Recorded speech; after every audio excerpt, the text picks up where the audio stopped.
Unlad, Pilipinas.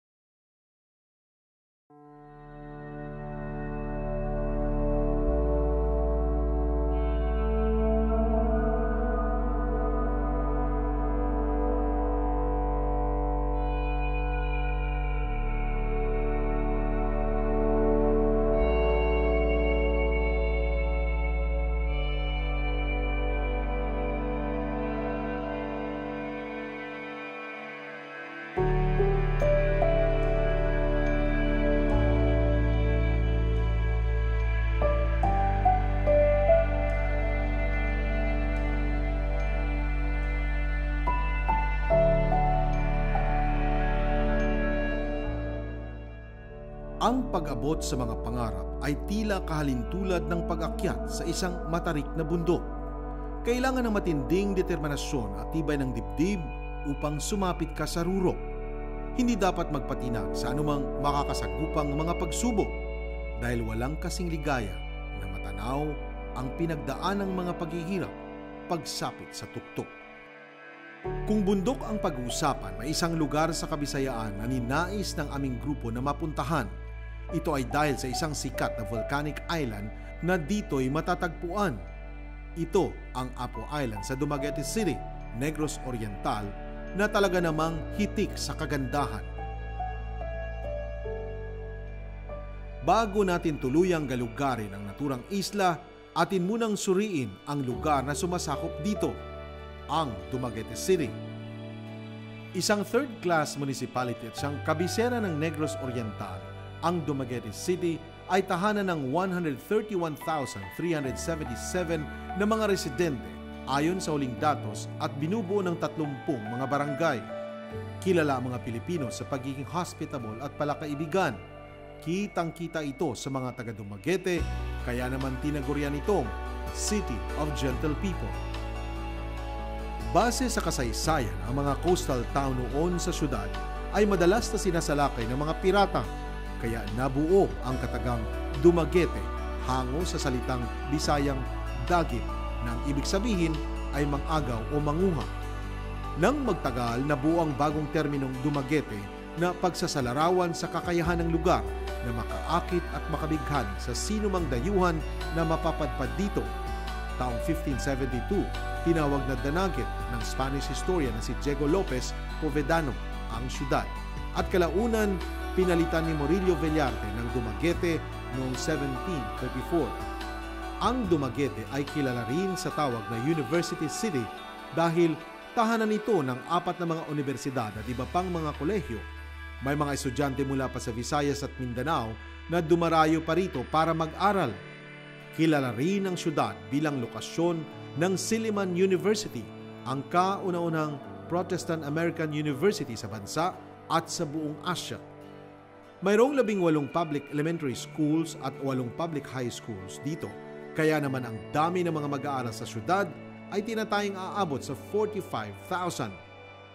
Mabilis na nabibighani sa Dumaguete ang mga turista dahil sa lapit nito sa Cebu City at sa ibang bahagi ng Central Visayas. Ang Dumaguete City is booming talaga. Kilalang kilala na siya. Actually, ang totoo nito, mas kilala ang Dumaguete City kaysa sa Negros Oriental. Pag pumupunta kami mga travel fairs, sinasabi namin kasi dinadala namin Negros Oriental. Sabi namin, come visit Negros Oriental. Sabi nilang, saan? So we always say na lang, come visit Dumaguete in Negros Oriental. Sa mga attractions rito tulad ng dolphin and whale watching at gayon din sa mga beach resorts at diving sites na matatagpuan dito. Ang Dumaguete City ay panlima sa 7 best places to retire around the world ng Forbes magazine. Dahil sa mga nabanggit, hindi katakatakang tumaas sa 14.75% ang tourist arrival sa syudad base sa datos ng lokal na pamahalaan. Katumbas ito ng 706,689 na bisita noong 2018 kumpara sa 615,861 noong 2017. Napakaganda, progressive ang turismo natin dito sa ating lungsod. Actually, ang dami natin dito. We are the resort capital of Negros Oriental.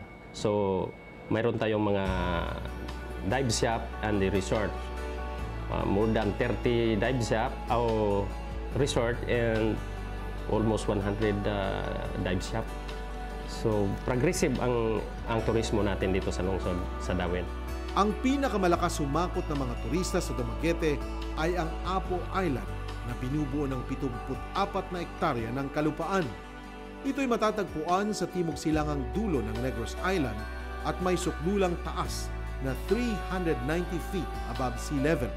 Ang Apo Island ay tinuturing na marine sanctuary dahil kanlungan ito ng mahigit 650 species na mga isda at tinatayang mahigit 400 species ng mga coral. Marami ang nahuhumaling na mag-diving, snorkeling at scuba diving sa lugar na ito, kung saan malaya kang makakapaglangoy kasama ang mga sea turtles. Okay, number 1 talaga yung Apo Island. We have there diving, and yung very famous na maraming talaga nakaka-try, it's the swim with the turtles. Swimming with the turtles kasi hanggang chest na depth lang ng dagat, nandyan nakikita mo na yung turtles na malalaki kumakain ganyan. So you can have photos taken with them. So yun talaga number 1, kumbaga na ang turista natin, they go gaga over it talaga na po sabi, swim with the turtles. Naloloka talaga sila dahil yun na nga, hanggang dito lang or minsan waist deep na water, nandyan na malalaking turtles.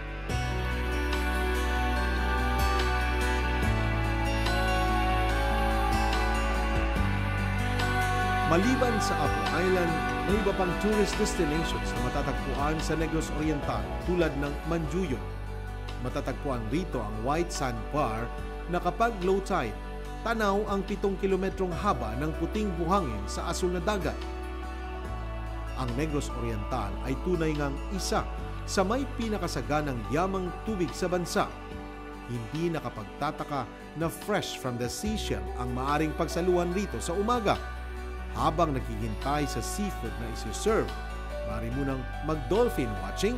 Siguradong nakakaaliw ito dahil sa iba't ibang species ng dolphins na makikita, tulad ng spotted, spinner, striped, bottlenose at phrase.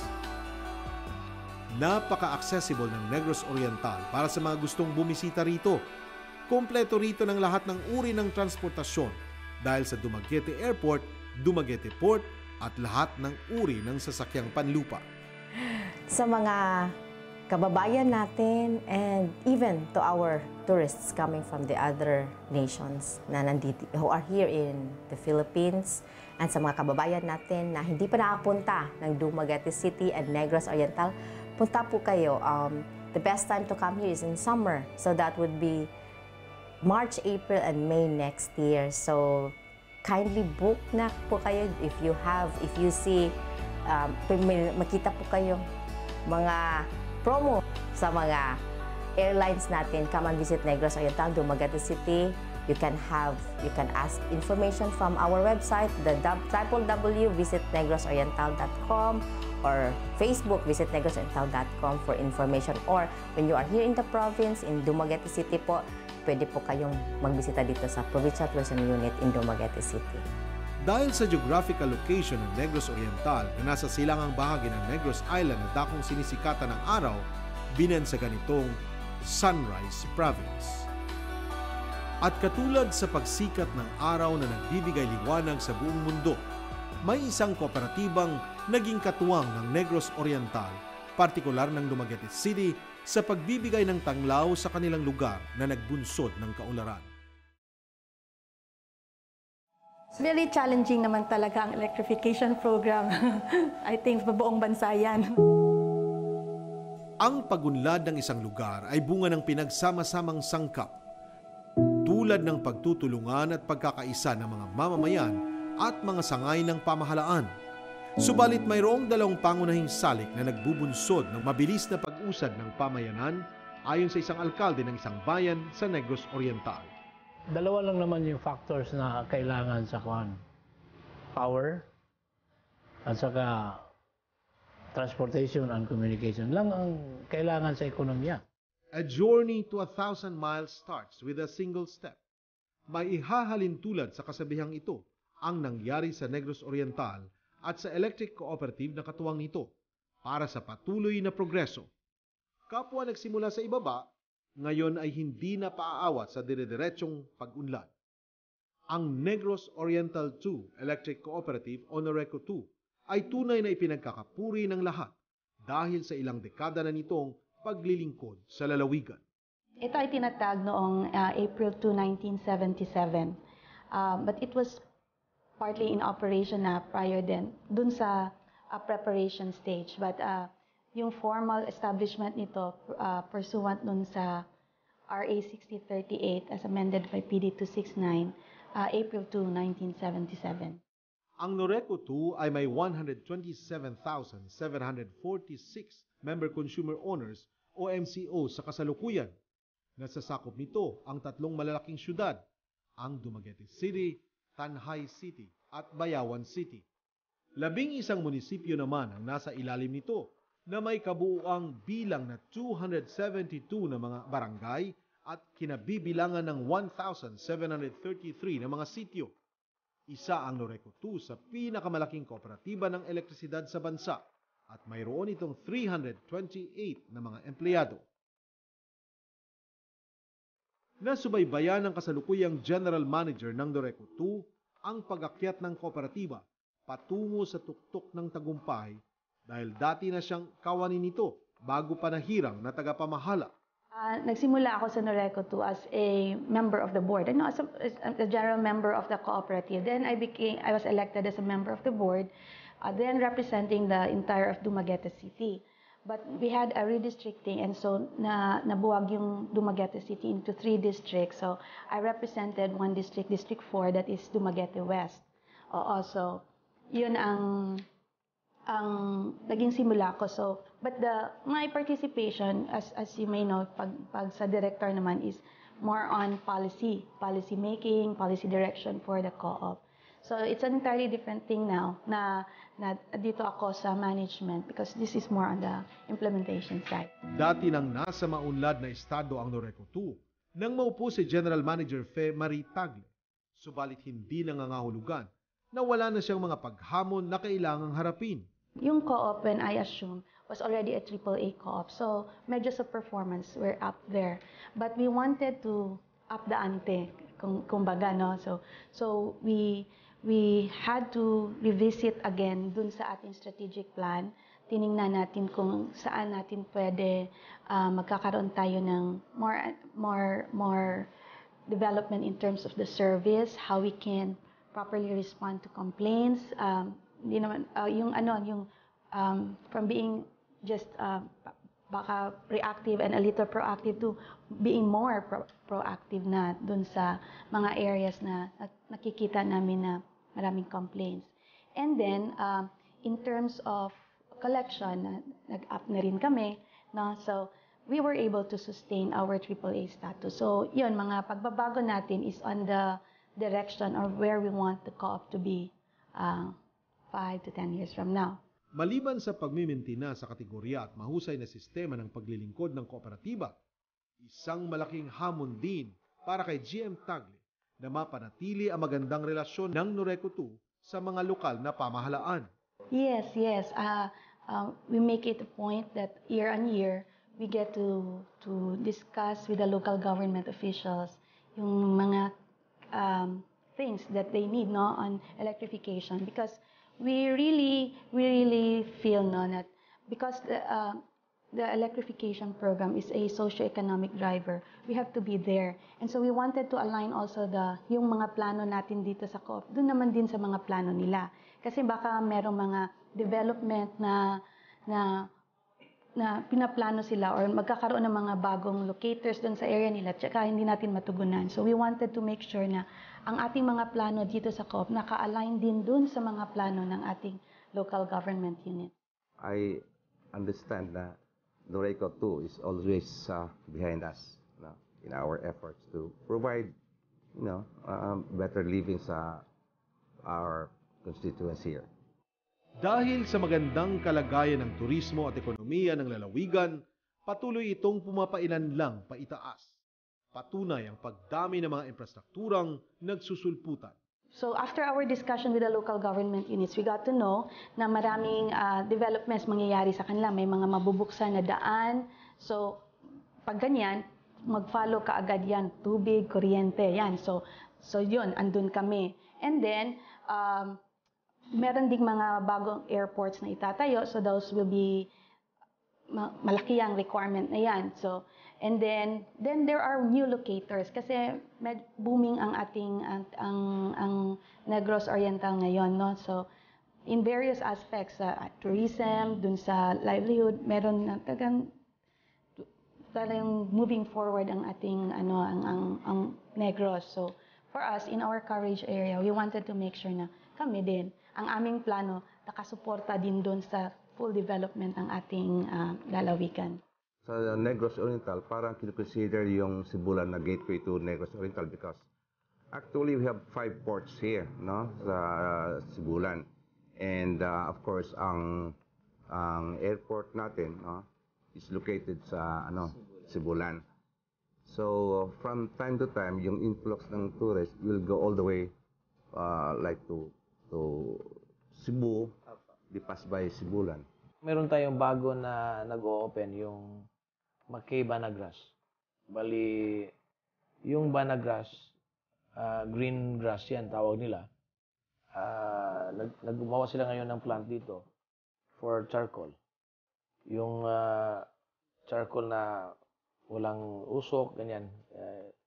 Maganda para sa atin, mga tao dito. Kasi green siya. I cannot imagine the situation of Negros Oriental when there will be no electric lights. There will be some problem.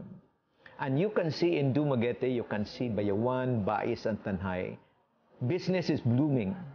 And I know we cannot deny the fact that the electricity, the electrical service given by Noreco 2 has contributed a lot to this business upliftment and improving the quality of lives of the people of this province.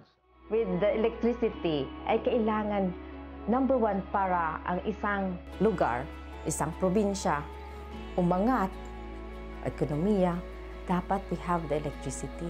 Ngayon, ang pinoprovide ng Noreco 2. Na ngayon, kung wala tayong Noreco 2, paano na yung mga hotels, resorts natin? Paano, who will come here? So, we really need Noreco 2 to give us a continuous na service. Kasi nga, mga turista, kahit tayo, when we go to another place, tapos nag-brown out, walang generator yung hotel, di ba, bothered talaga tayo. We're paying. So, hindi kasi lahat ng dito, mga hotels, merong generator sets. So, we really need big help talaga ang Noreco. Kasi nga, with this, with their services na continuous na electricity for the city of Dumaguete and for the province, then we can be very proud to say na you come here to invest in Negros Oriental, Dumaguete City, because we have 24 hours talaga na uninterrupted electricity. Kalinsabay rin ng kaunlaran ay ang pagtaas ng demand sa kuryente at sa pangangailangan ng episyenteng pamamahagi nito. Kaya naman kahit marami ng substations, nagdagdag pa ang Noreco 2 bilang pagsiguro. Ang mga universidad sa Negros Oriental ay kabilang sa mga tinatawag na big loads o may malaking konsumo ng kuryente. Dahil naman sa mahusay na serbisyo ng Noreco 2, naging maganda rin ang kasalukuyang kalagayan ng mga paaralang ito. Tulad ng Silliman University na siyang pinakakilalang universidad sa naturang lugar. Tunay na may pagmamalaki ang lumang architectural design ng Silliman University na sinasabing may pinakamalaking library sa buong Asia. Ang Silliman University ay may Anthropology Museum kung saan makikita ang mga unang artifact mula sa mga lokal na grupong mga katutubo. Maging si GM Tagle ay dating bahagi ng Silliman University. I was Vice President of Silliman University when I retired. Vice President ako when I retired in 2018. So I was Vice President for Finance and Administration. Tulad sa magandang imahe ng universidad, nais ding mapanatili ng leader ng Noreco 2 ang magandang relasyon nito sa mga board of directors, mga empleyado, at higit sa lahat, sa mga member consumer owners nito. I have a good working relationship with the board, and the board as well. They provide us yung mga direction, no, kung saan pupunta yung ating co-op. So they're really doing their job. And doon naman sa mga empleyado, ganun pa rin kami. So I used to be part of the board, so medyo nag-iba yung relationship now that I'm with management. Pero yun pa rin, no, yung camaraderie. I'm very grateful. I'm very grateful to Noreco 2 kasi ito yung una kong employer hanggang ngayon. Parang loyal ako for 15 years dito sa Noreco 2. Professionally, we grow here. Management appreciates what we do and they support us. Napaka-maayos at saka napaka-ganda naman yung relasyon namin sa aming bagong general manager ngayon. Especially yung background niya, previous work niya, isa siyang human resource manager. So magaling talaga siya mag-handle ng mga tao. At saka maintindihan niya kung ano ba yung na-feel ng mga empleyado o para bang may empathy siya sa mga employees. And one thing good with Noreco 2 is that they have also a regular program on air, on the radio, disseminating all these things. They are even telling the people, of course with some regrets, that there will be some instances of inconvenience. When the lines are cut, when the vegetation has to be improved, they have to cut the trees that block the wires, the electric wires.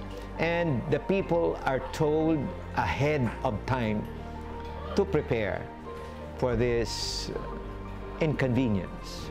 So the communication aspect of the management of Noreco 2 is good. Walang ibang nais ang pamunuan ng Noreco 2 kundi ang patuloy na mapasaya ang kanilang mga konsumidores.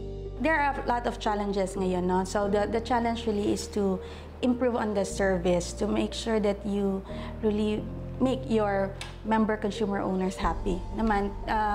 So ang amin is we want to be more innovative doon. So mga challenges yan. At saka meron din tayong challenge on the policy side sa buong bansa kasi meron na tayong mga maraming players on the energy industry, and some of these policies pose a real threat to the electric co-op.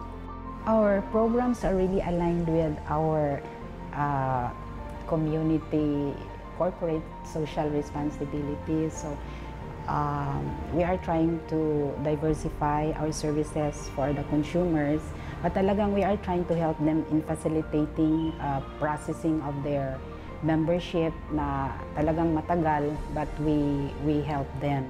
Sa kabila ng maunlad na estado ng kooperatiba, hindi ito ligtas sa ilang mga suliranin tulad ng brownouts. Sino nga ba ang may immunity rito? Ang kasagutan, wala. Normal yan. Pag may power ka, may brownout. Hindi naman nagkukulang yung supply. Because Noreco provided us power from NGCP. Dati from National Power Corporation. Wala. Kasi we have geothermal here. Ang cause ng brownout, cause ng low voltages is that our power in geothermal dinadala doon sa Panay. Saka pa ibabalik dito sa Negros. Ang power. Wala ka naman kami direct source na power dito. Hindi masyado, except during kung merong mga calamities, yon. And then, actually, because we have a very good supply of power, so hindi namin naging problema yung supply, no? And then, sa distribution naman, yung challenge natin, kasi ang linya nasa taas. So, kung merong mga hangin-hangin yan, magkakaroon tayo ng interruptions. Tsaka, kasi medyo marami ang vegetation sa ating area, kung makikita nyo ang buong coverage area ng Noreco 2, meron maraming kahoy, ganyan. So, yan, kung malapit siya sa linya, magkaka-affect din dun sa ating distribution. Ang supply sa kuryente is not an issue. In fact, we have a surplus supply of electricity.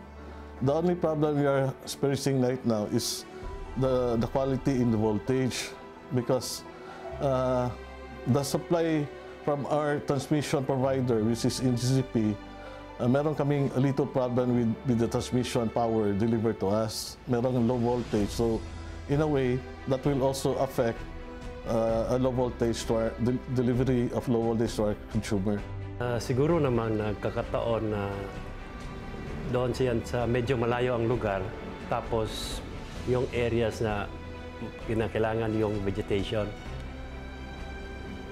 Kasi dito sa main area wala kaming problema, pero doon sa inter-barangays may problema kami doon. Pero nasolusyonan din namin yan dahil nagko-coordinate na kami doon sa mga barangay captains saka doon sa mayor na in cases merong ganoon, mag-tie up kami at tutulong yung mga constituents doon, mga consumers doon.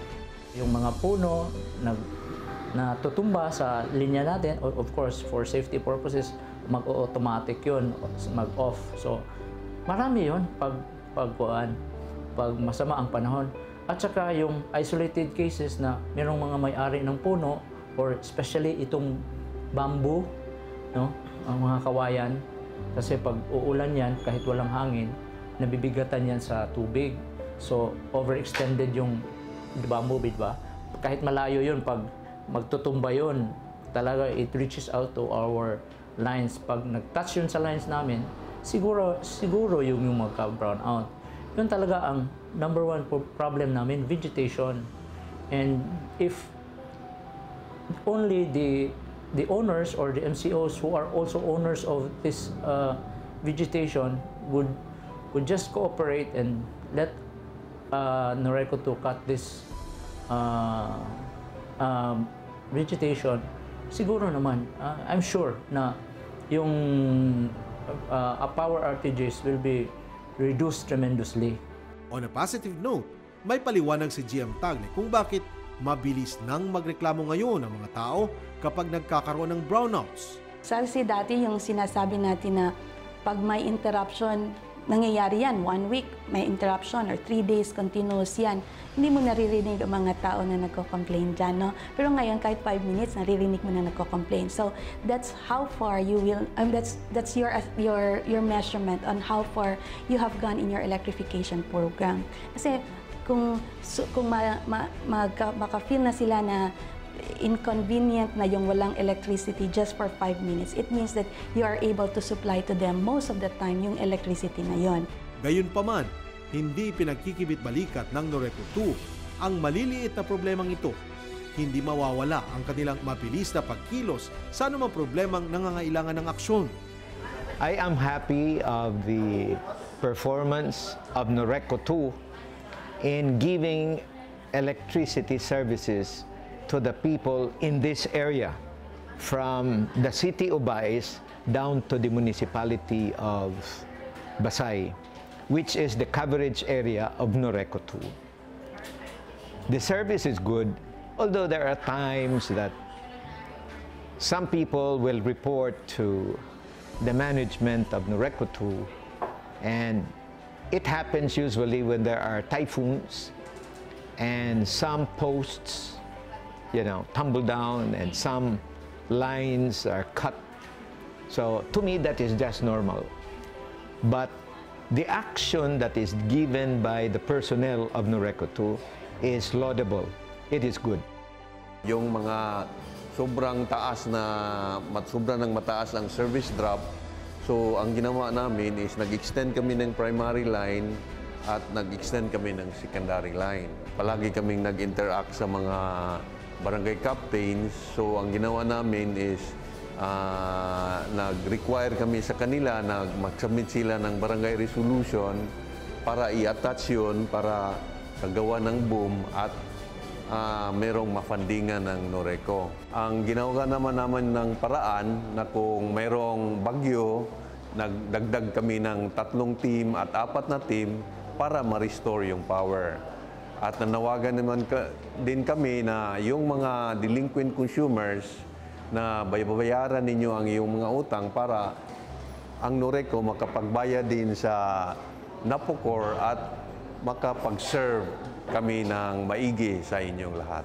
We can assure you that we are doing everything we have. Noreco 2 is doing everything that we could to provide efficient and reliable power to each and every one household.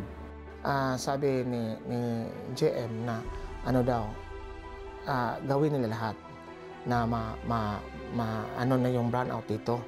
Kaya sabi niya, yung ano daw, yung NGCP na nag-supply ng kuryente, hindi sapat.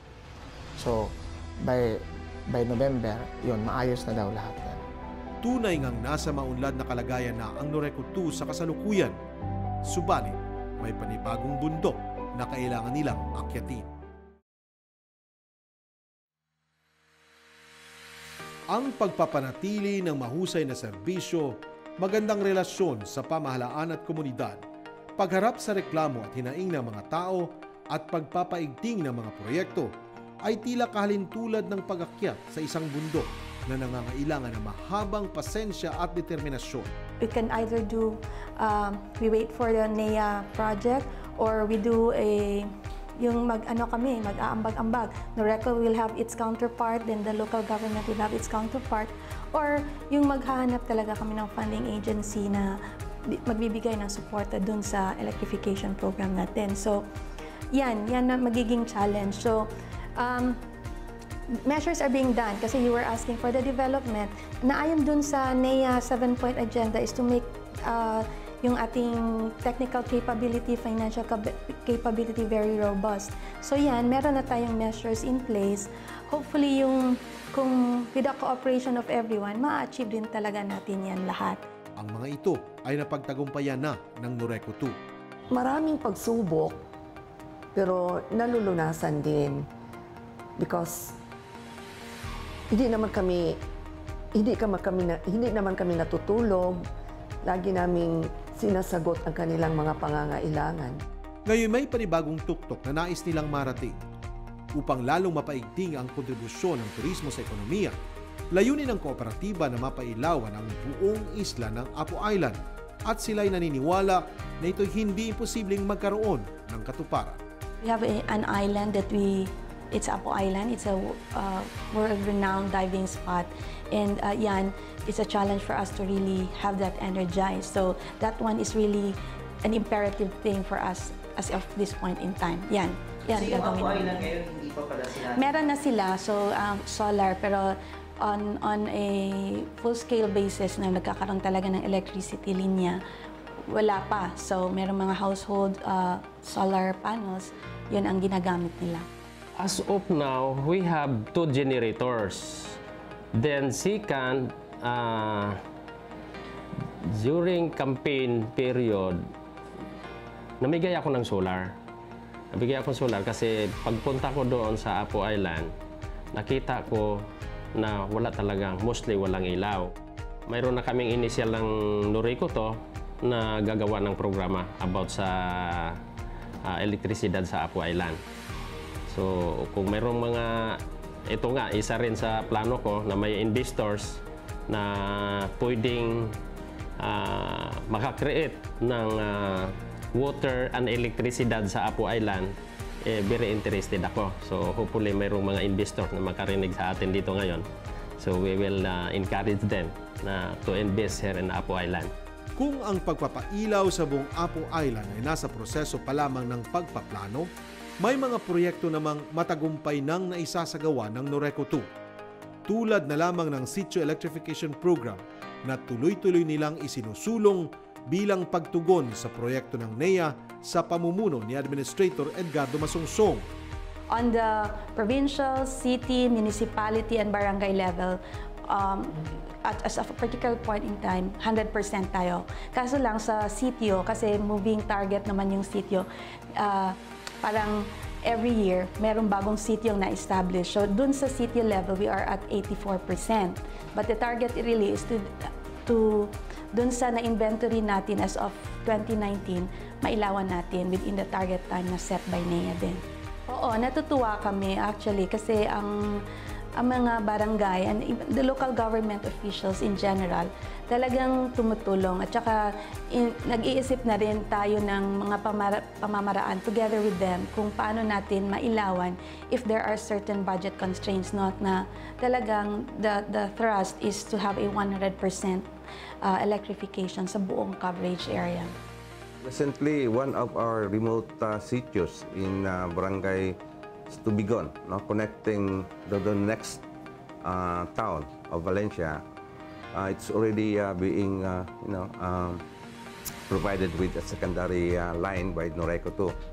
So we believe that all of our sitios here are already covered with by Noreco 2's electrification program. And even the remotest, I believe, because I've been there to all these remote places, they already have availed of the power. You know that electricity is a very good help in the socio-economic development of our province, and Noreco 2 is providing that. When we mention sitios, and they are in the hinterlands and reached by Noreco 2, that is a very commendable effort of the Noreco 2, the management, and its staff. We tandem with DOE kasi meron naman na mga programang DOE na bibigyan ng mga solar panels individual households, yung HEP natin. So, meron na touch na yan ng ng DOE. So, tandem yan, naiilawan naman. Pero kung sa linya talaga, that's our target, na magkakaroon talaga sila ng linya dun sa areas na yon. And we are looking at our internally generated funds. We're looking at partnerships and linkages with local government units as well as other funding institutions, aside from the usual funding that we get from government through NEA. So yan, at talagang pinaplano at saka we are doing, naghahakbang na tayo dun sa mga plano yon to ensure na by the target date, 2022, pero kami gusto namin iurong, can already finish the whole sitio. Even the farthest sitios have been served by Noreco 2. And I hope and pray, and I would like to advise GM Tagle to continue the efforts that electricity will reach the very sitio, the farthest in this province of Negros Oriental. And if there will be electricity, I think that will also contribute to the peace and order situation of this province, right? Businesses will grow, there will be some convenience, economy will also improve, and so there will be less unemployment problem in this province of Negros Oriental. Admin Masangsong, sir, kayo ang aming idol namin yan lahat, and we'll truly support your administration of NEA and sa mga programa niyo po, sir, on the 7-point agenda ng NEA. This is all for the electric co-ops. We totally support it. Walang pagsidla ng kaligayahan ang bawat mamamayang nabibiyayaan ng serbisyo ng kuryente na tila pinagkaitan nito sa mahabang panahon. Nagagamit na namin yung mga gamit na electric fan, na TV. Malaking papasalamat ko sa mga taga Noreco na naibalik ng ilaw namin. At kung may problema kami sa ilaw, madali silang kontakin. Pasalamat kami sa Noreco 2 sa services na binibigay nila sa amin. Yung minsan pag may brownout, madali lang sila tawagan, action agad. Then, yung sa personal ko, yung dalawa kong anak sa Noreco 2 nag-OJT, natulungan din sila. Pinagaan pa ng Noreco 2 ang sistema ng pagbabayad ng mga konsumidores dahil sa mga collection centers na kanilang ipinatatayo. Trying to make collection efficient at para naman accessible sa mga consumers and for them to pay promptly, we are trying to put up additional collection centers for them para hindi naman sila mahihirapan.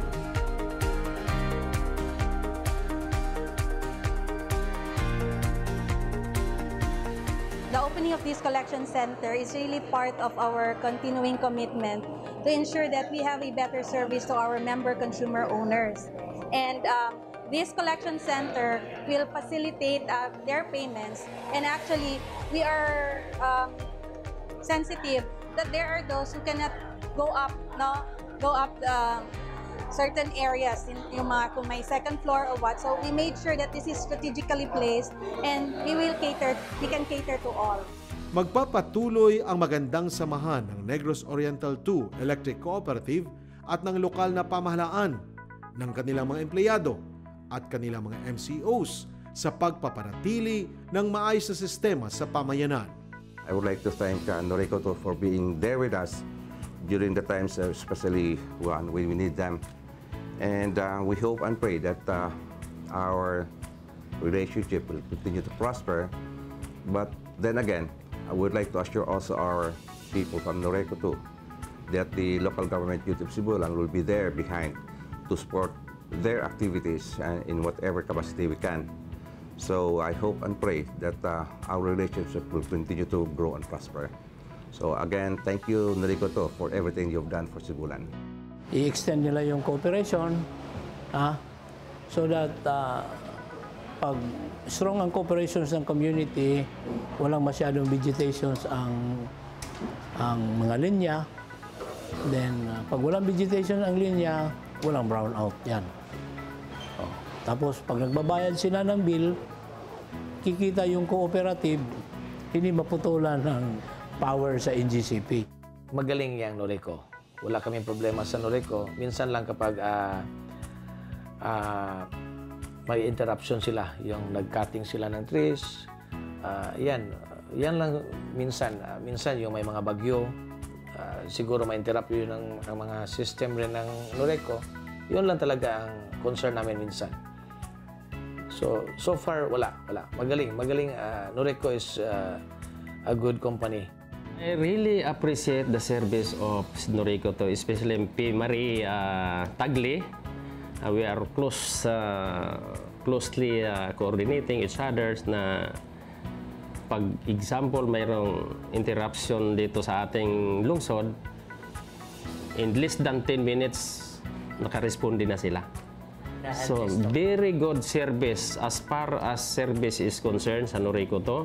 I really appreciate the service of especially yung mga maintenance personnel.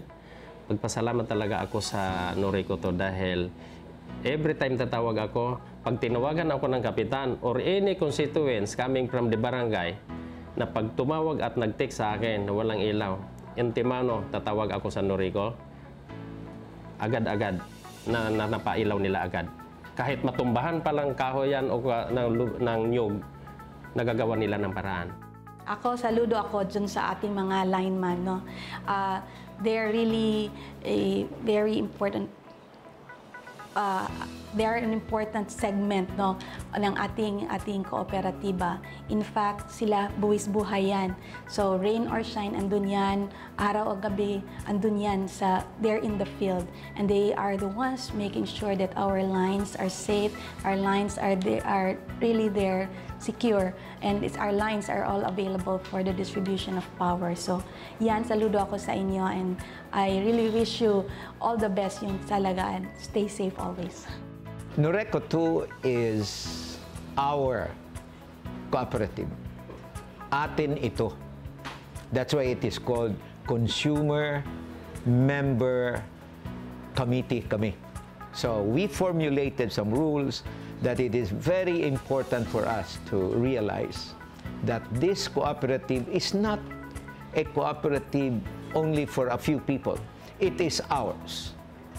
So the sense of ownership is very, very important. So we take note of our responsibility to pay our bills on time and, to report immediately to the management what is to be done.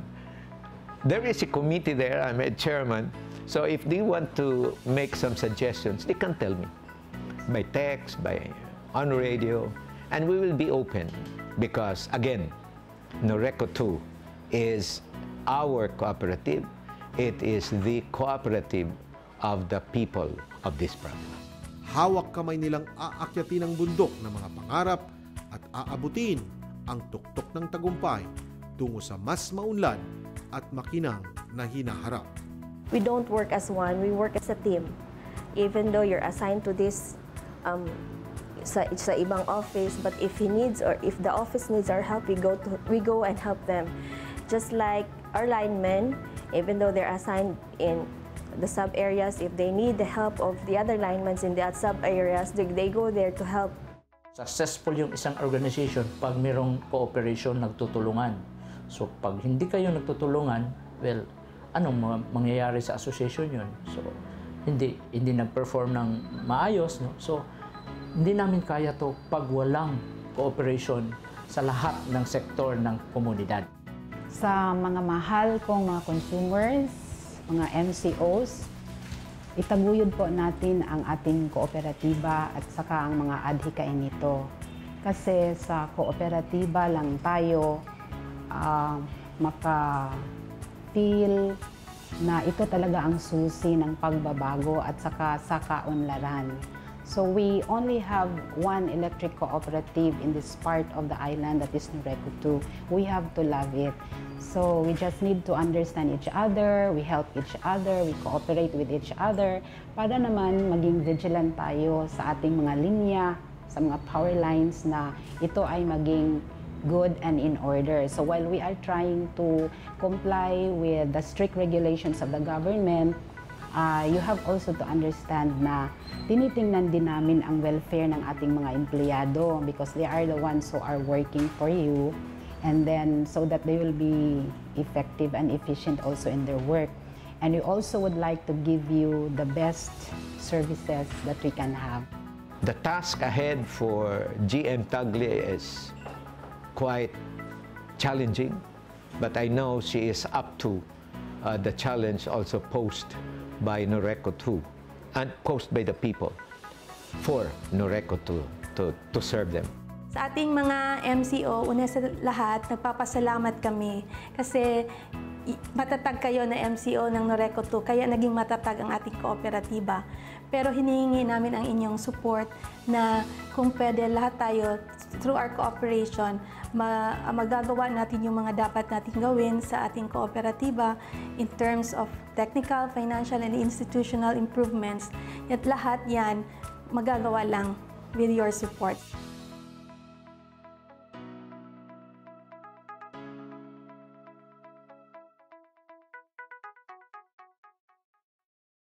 Unlad, Pilipinas.